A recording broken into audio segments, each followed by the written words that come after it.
प्रिय सज्जनों एवं देवियों, मोह को अंग में सदगुरु कबीर साहब उपदेश करते हैं। मोह ही जगत का बीज है, इसका त्याग करना सर्वोपरि कर्तव्य है।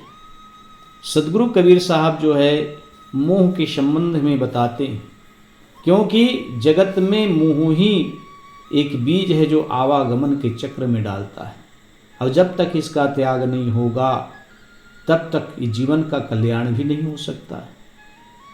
इसीलिए कहा भी गया है कि मोह ही से ही जन्म मरण के चक्र शुरू होते हैं। मोह फंद सब फंदिया, कोई न सके निमार, कोई साधु जन पारखी, बिरला तत्व विचार। मोह फांसी में सब फंसे हैं, अन्य कोई इसे काट नहीं पाता, कोई बिरले तत्वदर्शी पारखी संत ही इससे छूटते हैं। वास्तविक में सज्जनों, मोह की फांसी बड़ा कठिन है। चाहे धन का मोह, पुत्र परिवार का मोह, या किसी भी प्रति मोह, शरीर का मोह, ये तो फांसी का फंदा ही है। सदगुरु कबीर साहब कहते हैं, मोह फंद सब फंदिया। संसार के समस्त मनुष्य मोह के फंदे में फंदे हैं, कोई न सके निर्वार, अन्य कोई इसे काट नहीं पाता है। इसीलिए संत गुरुजनों से बारंबार सत्संग करते रहें। जब तक जीवन है, जब तक श्वास चल रहा है, सद्गुरु संतों से सत्संग करते रहें। कहा भी गया है, सदगुरु कबीर साहब कहते हैं, नित खरसान लोह गुण छूटे, नित की गोष्ठी माया मोह छूटे।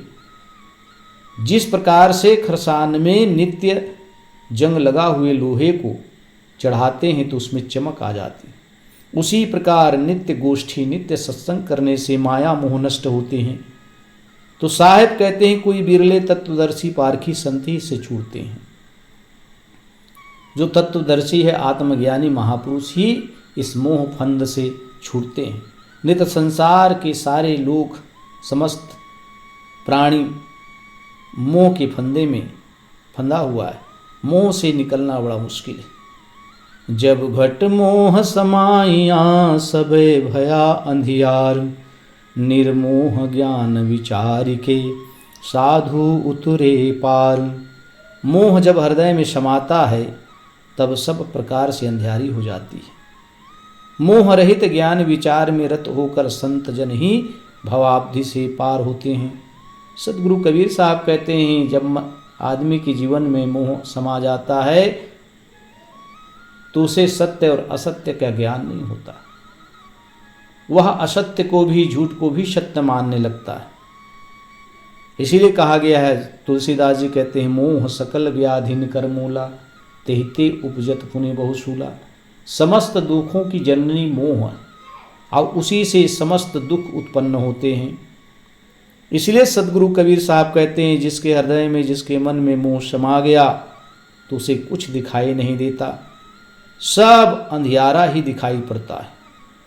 मोह रहित ज्ञान विचार में रत होकर संत जन ही इस मोह से पार होते हैं, इस भवसागर से पार होते हैं। इसीलिए संसार के प्राणी पदार्थों में किसी में मोह नहीं करना चाहिए।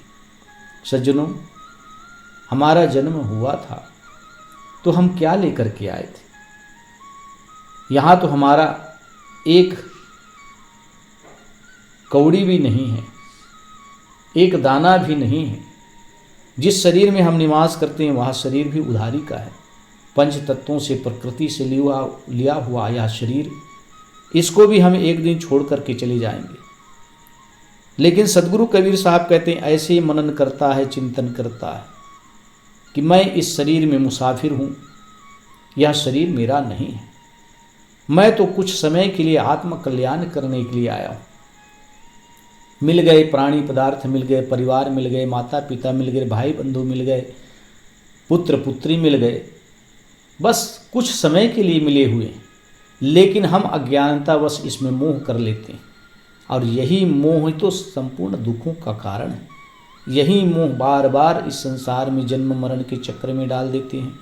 इसलिए सदगुरु कबीर साहब कहते हैं, जो तत्व ज्ञान रखते हैं, जो संत जन हैं, ऐसा निरंतर सोचते हैं वही इस व्याधि से पार होते हैं।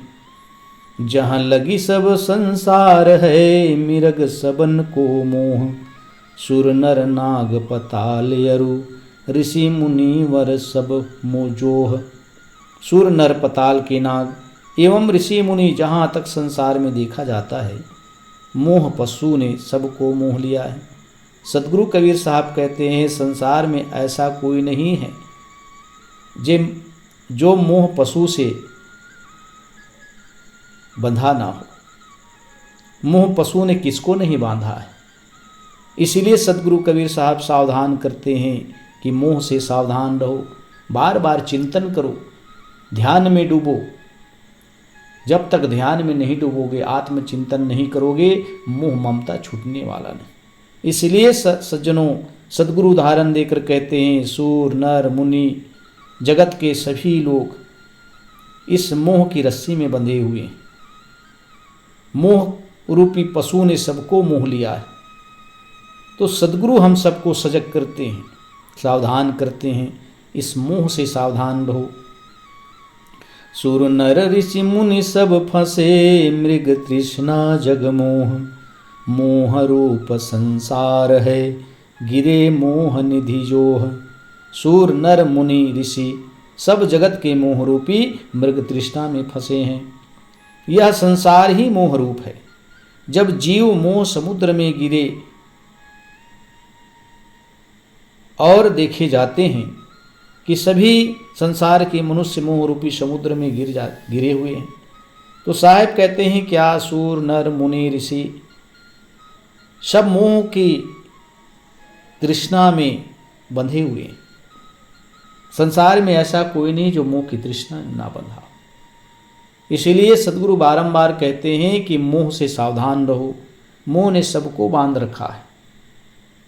इसीलिए आत्मज्ञानी बनो। जिसने अपनी आत्मा को जान लिया, जिसने संसार के निस्सारता को जान लिया, प्राणी पदार्थों के निस्सारता को समझ लिया, वही इस मोह से निकल सकते हैं। अष्ट सिद्धि नौ निधि लो, सब ही मोह की खान, त्याग मोह की वासना, कहें कबीर सुजान। सदगुरु कबीर साहब कहते हैं, ए बुद्धिमान, अष्ट सिद्धि नौ निधि सब मोह के गड्ढे हैं। मोह वासना का त्याग करो। जितने भी सिद्धियां गिनाई जाती है, अष्ट सिद्धि नौ निधि यानी 9 खजाने, 8 प्रकार की सिद्धियां, सदगुरु कहते हैं बुद्धिमानों ये सब मोह के गड्ढे हैं। इसलिए इस मोह के गड्ढे से बचो, मोह वासना का त्याग करो, तभी तुम्हारा जीवन का कल्याण हो सकता है। अपना तो कोई नहीं, हम काहू के नाही, पार पहुँची नाव जब, मिली सब बिछुड़े जाहि। सदगुरु मोह रूपी सागर से पार होने का उपाय बता देते हैं। इधर तो साहब कहते हैं मोह संसार के समस्त जीवों को, जगत के जीवों को मोह रखा है, अब मोह से कोई बच नहीं पाया।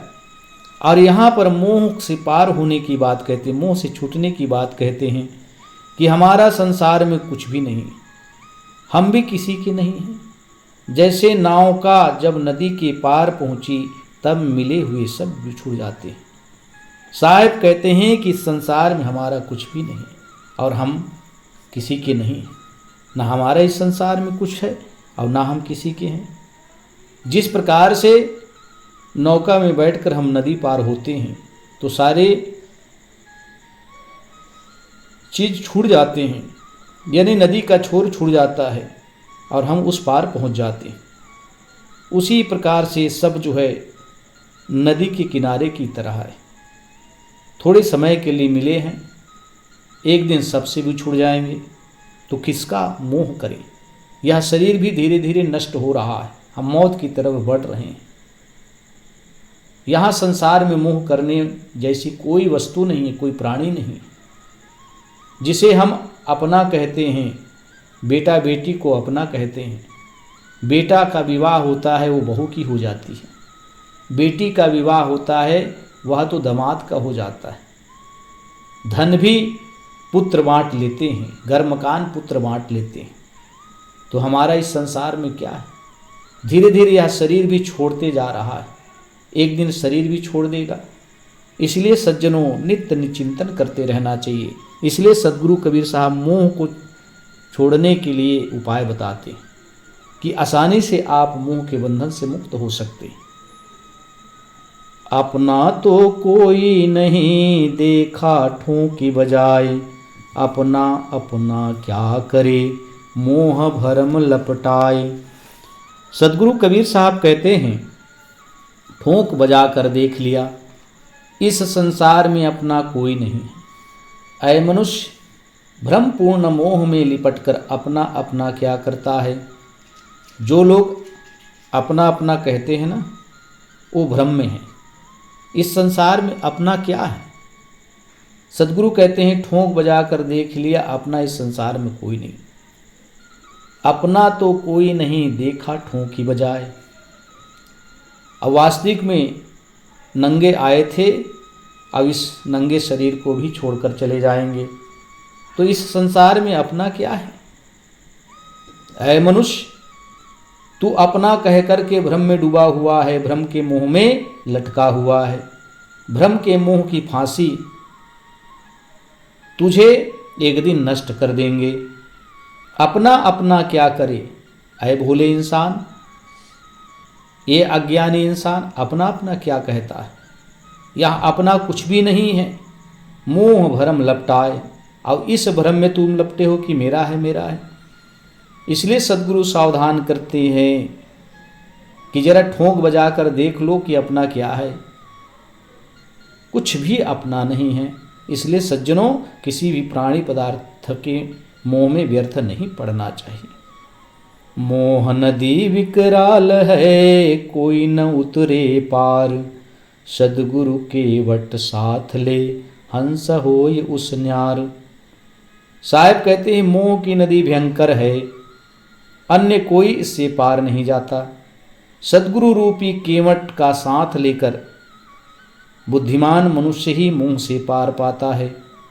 सद्गुरु कबीर साहब कहते हैं, मोह से वही पार पा सकता है जो बुद्धिमान है, जो नित्य चिंतन करता है कि मैं व्यर्थ में ही मोह कर रहा हूं, मेरा यहाँ कुछ भी नहीं है। ये प्राणी पदार्थ जो मिले हैं, जो परिवार मिले हैं, थोड़े समय के लिए मिले हैं। या तो मैं पहले चला जाऊंगा या तो ये पहले चले जाएंगे। इसलिए सद्गुरु कबीर साहब कहते हैं कि मनुष्य व्यर्थ में मोह करता है, और यह मोह की नदी भयंकर है, विकराल है, अन्य कोई इससे पार नहीं जाता। जो आत्मचिंतन करते हैं, जो नित्य सत्संग करते हैं, वही पार पा सकते हैं। कैसे? तो साहब कहते हैं, सद्गुरु रूपी केवट का साथ लेकर इस भवसागर से पार हो सकते हैं। दूसरा अन्य कोई उपाय नहीं है। इसीलिए सज्जनों, जो जीवन में सद्गुरु नहीं किए हैं, वो झट से सद्गुरु कर लें। और ऐसे सद्गुरु करना जो आत्मज्ञानी है, जो सत्य को परखा सके, जो जड़ और चेतन के भेद को लखा सके, आत्मा अनात्मा को समझा सके।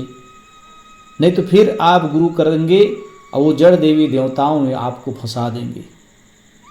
रात दिन फिर उसी जड़ देवी देवता को पूछकर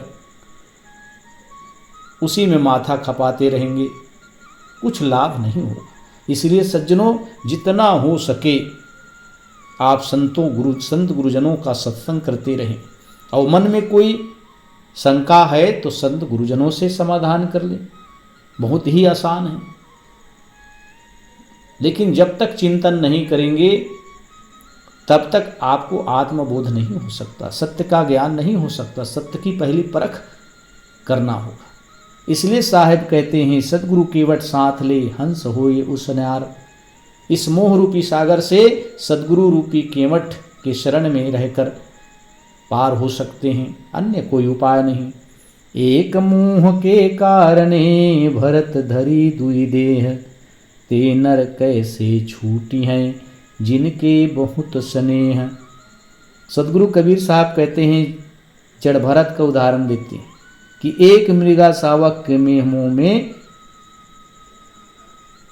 भरत जी को मोहवश 2 शरीर धारण करना पड़ा। फिर वे मनुष्य भवबंधनों से कैसे छूटेंगे जिनके हृदय में बहुतों का मोह समाया हुआ है। साहब कहते हैं कि एक मृगा के बच्चा में मोह करने से भरत को 2 देह धारण करना पड़ा, लेकिन मनुष्य तो अनेकों लोगों से मोह करता है, उसकी गति क्या होगी। इसलिए साहब कहते हैं फिर वे मनुष्य भवबंधनों से कैसे छूटेंगे जिसने अपने मन में बहुतों से मोह कर लिया है। इसलिए सज्जनों, यहाँ मोह करने की ऐसी कोई चीज़ नहीं है, कोई प्राणी पदार्थ नहीं है।